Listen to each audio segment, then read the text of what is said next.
नमस्कार दोस्तों, उम्मीद है आप लोग अच्छे से होंगे। अगर आप इस चैनल पर नए हैं तो कृपया इस चैनल को सब्सक्राइब कर दें, बेल आइकन नोटिफिकेशन पर क्लिक कर दें और वीडियो को लाइक एंड शेयर जरूर कर दें ताकि समय-समय पर आपके समक्ष और भी बेहतरीन वीडियोस बनाने का हमें मौका मिलता रहे।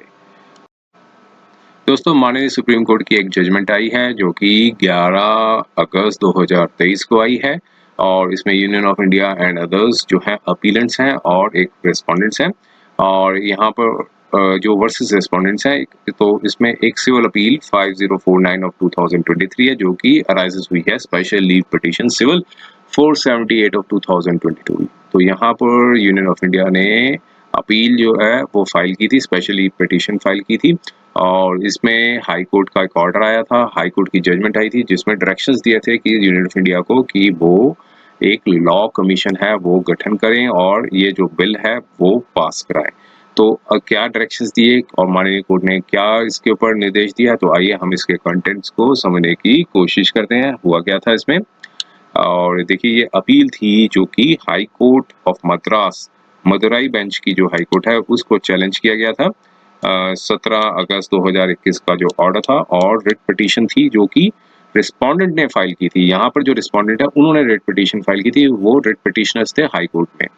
और यहाँ पर जो एक रिट थी, जो मैंडेनमस की जो रिट थी वो फाइल की थी और ये डायरेक्शंस मांगे थे कि लॉ कमीशन जो है वो कॉन्स्टिट्यूट करे।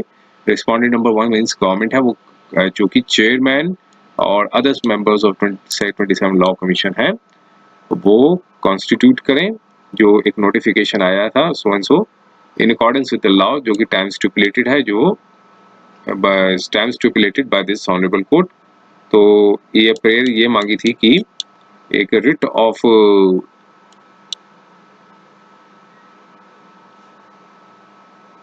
तो ये प्रेयर मांगी थी कि रिट ऑफ मैंडेनमस है और रिट और डायरेक्शन है वो इशू करें और प्रपोज करें, कॉम्प्रिहेंसिव लेजिस्लेशन बनाए कि एक टॉर्ट्स और स्टेट लायबिलिटी का जो कानून है वो बनाए। और जो डायरेक्शंस दिए थे honourable supreme court of India ने, एक MCD versus Uphaar tragedy victims association का केस था और Vadodara municipal corporation versus Purushottam versus Manjari and others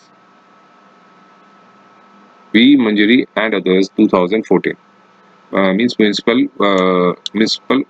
Vadodara municipal corporation versus Purushottam V Manjari and others है ये केस।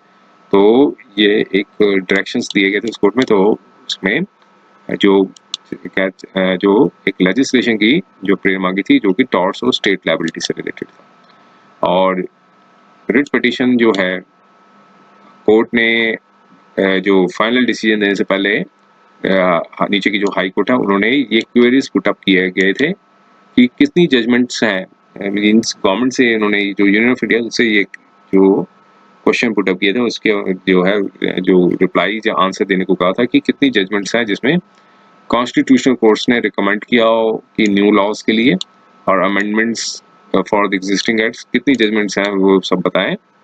और कितने ऑर्डर्स हैं वो सुटेबल एक्ट्स और रूल्स और अमेंडमेंट्स हैं जो कि दिए जा चुके हैं और न्यू एक्ट्स रूल्स जो हैं amendments and amendments made so far, तो कितने कर चुके हैं और अभी कितने न्यू एक्ट्स और रूल्स एंड अमेंडमेंट्स हैं जो बनाए गए हैं और कितनी ऐसी जजमेंट्स हैं जो कि जो प्रोसेस है इनेक्टमेंट के प्रोसेस में कौन कौन सी जजमेंट्स हैं वो बताएं।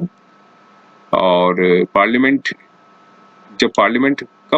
जो है वो एक कॉम्प्रिहेंसिव सुटेबल लेजिस्लेशन लाएगा in the field of tort and state liability पे, जो violation of fundamental rights of citizens होगा of the state and the officials.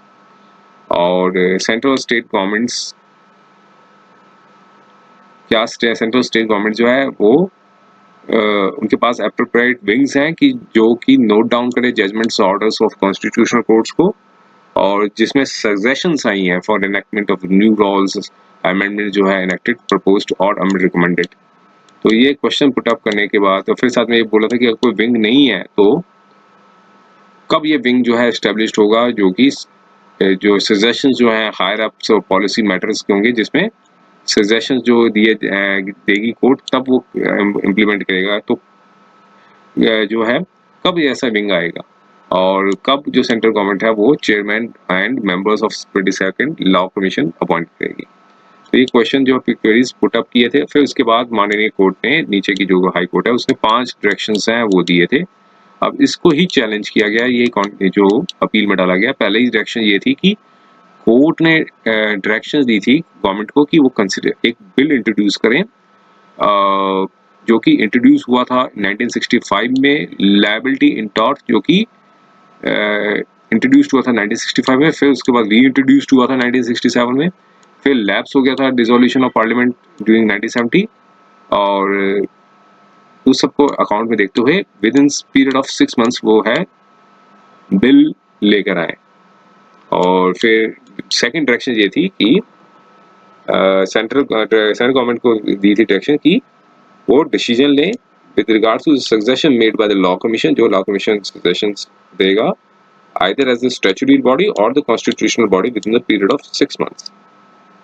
और तीसरी डायरेक्शन दे दी थी कि सेंट्रल गवर्नमेंट है वो फंड्स ज़्यादा अलोकेट करें लॉ कमीशन को फॉर रिसर्च और मोर इंफ्रास्ट्रक्चर प्रदान करें लॉ इंफ्रास्ट्रक्चर लॉ जो commission of India at earliest. और फोर्थ डायरेक्शन ये दी थी कि रिस्पोंडेंट जो है वो चेयरमैन और मेंबर्स ऑफ लॉ कमीशन है 3 महीने के अंदर अपॉइंट करें from the date of the copy of this order. अगर नहीं करेंगे तो फिर वो रिस्पोंडेंट नंबर 1 एंड 3 जो है वो अपीयर होंगे कोर्ट में। और फिफ्थ डायरेक्शन थी कि रिस्पोंडेंट जो है वो अपॉइंट करें नोडल ऑफिसर को जो कि क्वालिफाइड हो लॉ में इन ईच डिपार्टमेंट में रखें, तो ताकि जो कोर्ट की जो रिकमेंडेशन को नोट डाउन करें और जो पॉलिसी मैट्रिक्स की जो नॉलेज है वो ऑफ ईच डिपार्टमेंट की पीरियडिकल रिपोर्ट्स हैं वो लाएं within the period of 6 months from the date of receipt of order. Submissions दिए थे दोनों पार्टीज ने, और जो गवर्नमेंट ने कहा था कि ये डायरेक्शंस दिए गए हैं, वो डायरेक्शंस वो कोर्ट ने डायरेक्शंस दिए हैं गवर्नमेंट को कि वो लेजिस्लेचर को मींस सब्सटेंस वो डायरेक्शन लेजिस्लेचर को दे रहे हैं ताकि वो लेजिस्लेट करें इन पर्टिकुलर मैनर पे।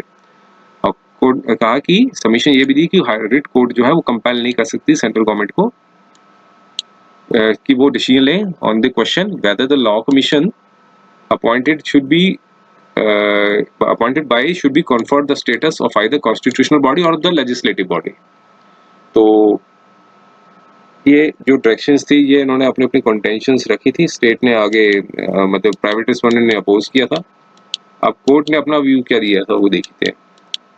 कोर्ट ने व्यू दिया था कि रिस्पोंडेंट ने अर्ज किया था कि it is necessary to legislature to introduce a law in the liability in the tort with the liability in tort.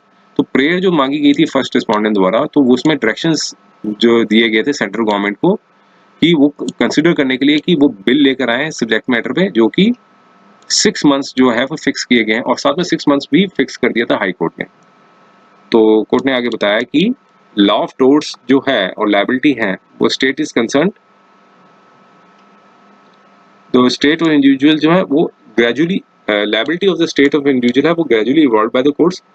सम जो है सम जो एस्पेक्ट्स हैं वो स्टैट्यूट्स में ऑलरेडी इन्फोर्स पे है, और जो कि डिबेटेबल इशू है कि law of torts specially liabilities अंदर जो टॉर्ट्स के अंदर आती हैं वो उसे कोडिफाइड किया जाना चाहिए बाय लेजिस्लेशन को, ये डिबेटेबल इशू है। तो फिर कोर्ट ने कहा कि ये रिट कोर्ट की डायरेक्शन नहीं, रिट कोर्ट जो है वो डायरेक्शन नहीं दे सकती गवर्नमेंट को कि वो पर्टिकुलर बिल है हाउस ऑफ लेजिस्लेचर को अंदर लेकर आए with in the time frame. तो ये इस पे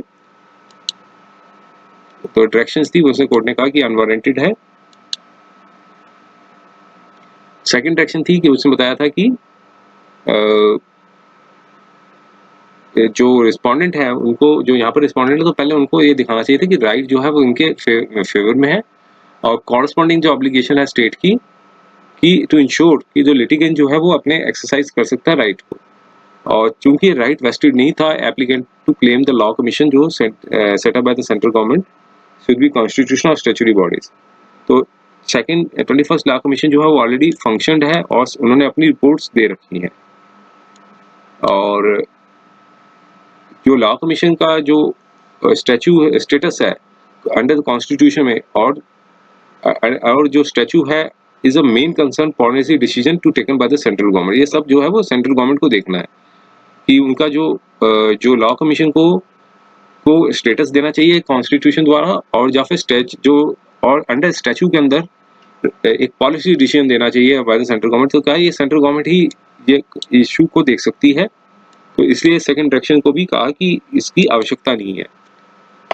और थर्ड डायरेक्शन थी कि जो कोर्ट ने कहा कि ये जो प्रेयर थी वो प्री मैच्योर हो चुकी है, क्योंकि रिट पिटीशन जो फाइल की गई थी सेकंड लॉ कमीशन था वो कॉन्स्टिट्यूट नहीं हुआ था, तो अब वो कॉन्स्टिट्यूट भी हो चुका है। नोटिफिकेशन भी उसका 9 नवंबर 2022 को आ चुका है, और नोटिफिकेशन जो 21 फरवरी 2020 का अंडर विच लॉ गवर्नमेंट ने डिसाइड किया था कि वो करेंगे, कॉन्स्टिट्यूट करेंगे 22nd लॉ कमीशन को। तो टर्म्स ऑफ रेफरेंस को देखने के बाद जो है कोर्ट ने कहा कि बहुत वाइड है, और लॉ कमीशन जो है वो रिकमेंडेशंस करेगा इंपॉर्टेंट एस्पेक्ट्स पे, और जो जो ना सिर्फ हार्मोनी होगा with the existing climates of the economic liberalisation के ऊपर। तो यहाँ पर सारे डिटेल्स में समझने के बाद फिफ्थ पॉइंट पे उसने बताया कि नोडल ऑफिसर अपॉइंट होना चाहिए कि नहीं होना चाहिए। फिफ्थ डायरेक्शन थी, तो कोर्ट ने यहाँ पे कहा कि कोर्ट कंपेल नहीं कर सकती सेंट्रल गवर्नमेंट को कि वो अपॉइंट करें नोडल ऑफिसर को। तो और जितने भी डिपार्टमेंट्स हैं गवर्नमेंट के, उनके पास एडुकेट नोटिस है of the judgements of the constitutional courts, जिसमें रिकमेंडेशंस जो हैं दी जाती हैं। तो ये सारी जजमेंट्स देखने के बाद फाइनल डिसीजन ये देखा कि जो डायरेक्शंस 1, 2 और 5 थी उसको क्वैश कर दिया, सेटिसाइड कर दिया। सेंट्रल गवर्नमेंट को डायरेक्शंस के बजाय उसको रिकमेंडेशन के तौर पे समझे। कोर्ट ने इतना कह दिया, सुप्रीम कोर्ट ने, माननीय सुप्रीम कोर्ट ने। और सेकंड लॉ कमीशन के जो बताया कि requisition of the grant of the funds थे, तो सेंट्रल गवर्नमेंट जो है वो कंसिडर करेगी रिक्विजिशन को एट अर्लीस्ट, और सेंट्रल गवर्नमेंट जो इंश्योर करेगी कि लॉ कमीशन जो है इनइफेक्टिव ना हो due to the shortage of funds, lack of funds. और फोर्थ डायरेक्शन था वो भी ऑलरेडी वर्कड आउट हो चुकी है, जो कि ऊपर बता दिया था, जो कि नोडल ऑफिसर से रिलेटेड था। तो इसमें गवर्नमेंट की जो सिविल अपील थी उसको अलाउ कर दिया। तो ये थी जजमेंट 11 अगस्त 2023 की। तो ये था वीडियो। उम्मीद है ये वीडियो आपको पसंद आया होगा। अगर ये वीडियो आपको पसंद आया है तो कृपया इस चैनल को सब्सक्राइब कर दें, बेल आइकन नोटिफिकेशन पर क्लिक कर दें, और वीडियो को लाइक एंड शेयर जरूर कर दें, ताकि समय समय पर आपके समक्ष और भी बेहतरीन वीडियोस बनाने का हमें मौका मिलता रहे। समय देने के लिए बहुत बहुत धन्यवाद।